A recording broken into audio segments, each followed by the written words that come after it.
বিসমিল্লাহির রহমানির রহিম। আজকে ৭ই মে ২০২৪। আজকের আলোচনার বিষয় হলো গ্রামের কৃষকের কান্না এবং শহরের মানুষের বৃষ্টির জন্য হাহাকার। আমাদের মহান রব্বুল আলামিন এই পৃথিবীটাকে সুন্দর করে সাজিয়েছেন। তিনি কাবা শরীফকে মক্কা নগরীতে স্থাপন করেছেন। তিনি ভালো জানেন কেন তিনি মক্কা নগরীতে এই কাবা শরীফকে স্থাপন করেছেন। আবার আমাদের হিমালয় পর্বত কেন ভারতীয় উপমহাদেশে সেটা আল্লাহ পাক ভালো জানেন। তিনি মহান রব্বুল আলামিন এই পৃথিবীটাকে সাজিয়েছেন সুন্দর করে। এই পৃথিবীর কোথাও পাহাড় আছে, কোথাও সমতল ভূমি, কোথাও আবার শুধু পানি আর পানি, সাগর মহাসাগর। এটাই হলো পৃথিবীর সৌন্দর্য। এবং এই আল্লাহ পাক রব্বুল আলামিন পৃথিবীর বিভিন্ন প্রান্তে বিভিন্ন জনগোষ্ঠী এবং জাতিগোষ্ঠীকে সৃষ্টি করেছেন বিভিন্ন রং এবং বর্ণে, বিভিন্ন ভাষার মাধ্যমে, যেন মানুষ একে অপরকে চিনতে সুবিধা হয়।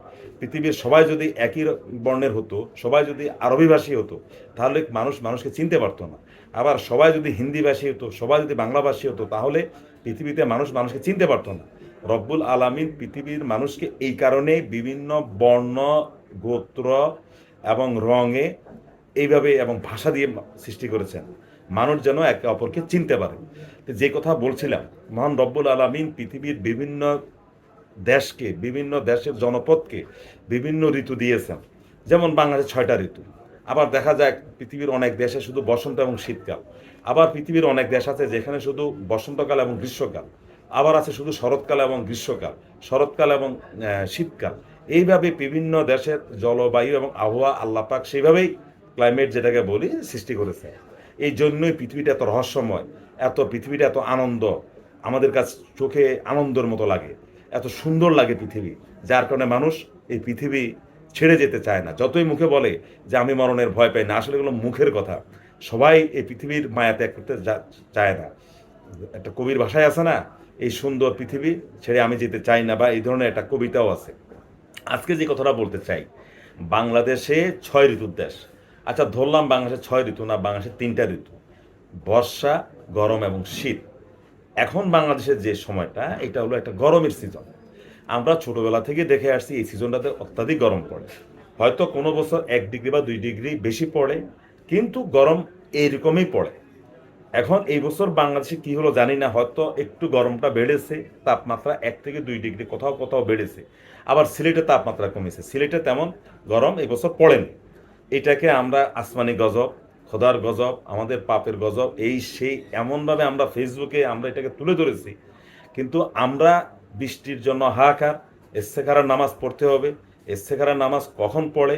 আমরা নির্দিষ্ট একটা সময় আছে, যখন মাঠটায় কোনো পুকুরে কোনো পানি থাকে না, নদী নালা সব শুকিয়ে যায়, মাঠ ফেটে চৌচির, মানুষ ফসল করতে পারে না। আমরা ছোটবেলায় দেখেছি তখন মানুষ ইস্তেখার নামাজ পড়তো।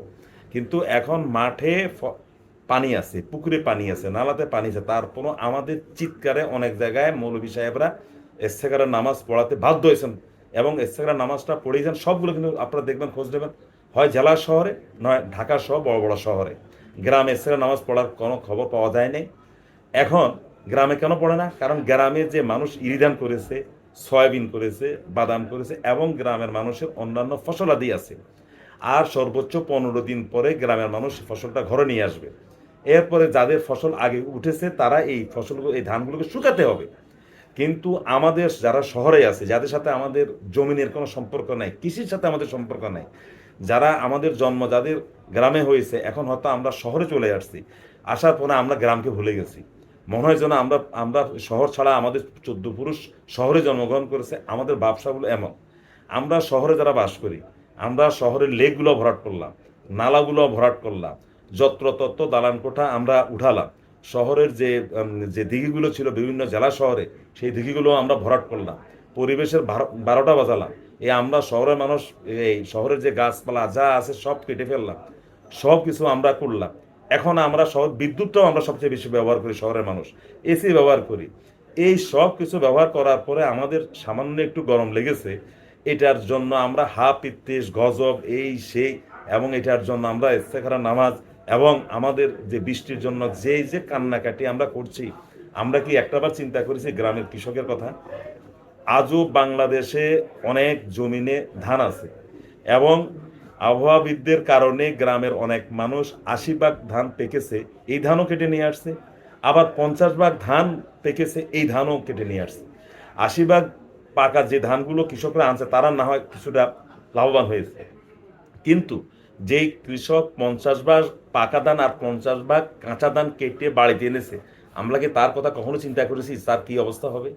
যে 50 ভাগ কাঁচা ধান এটা তো উনি কোনো কাজে লাগাতে পারবেন না, আর যে 50 ভাগ পেকেছে সেটা না হয় কাজে লাগাবে। আচ্ছা, এই ধানগুলো তো শুকাতে হবে, এর জন্য কি বৃষ্টির মধ্যে কি ধান শুকানো যায়? রোদ লাগবে না?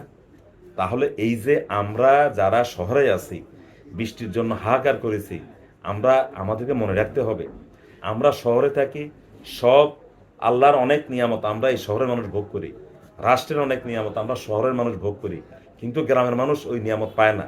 গ্রামে তো প্রত্যেকের বাড়িতে এখন বলা চলে পল্লী বিদ্যুতের কানেকশন আছে, গ্রামের মানুষ কয় ঘন্টা বিদ্যুৎ পায়? আমরা কি এটা চিন্তা করেছি? আমাদের শহরে যদি ধরেন 5 ঘন্টার কারেন্ট না থাকে আমরা পাগল হয়ে যাই, আমরা উন্মাদের মতো আচরণ করি, গালাগালি ফারা